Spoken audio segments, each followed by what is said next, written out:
બે રાજકુમારો આવી રહ્યા છે. મારા ગુરુએ કીધું તું બે આવશે, આ બે છે, આ કદાચ રામ હશે.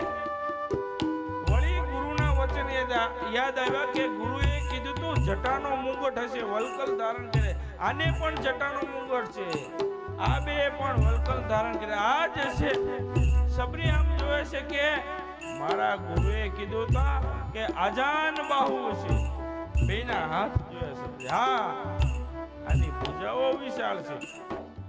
મારા ગુરુએ કહ્યું હતું ગળામાં વનમાળા ધારણ કરી છે, આ બંનેએ પણ વનમાળા ધારણ કરી છે. અને ગુરુના વચન યાદ આવ્યા અને સબરીને થયું કે આ જ રામ છે, અને ચરણમાં પડી ગઈ.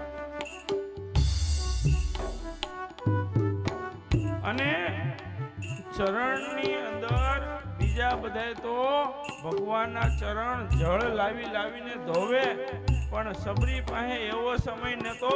સબરીએ પોતાના આંસુથી રામના ચરણને ધોયા.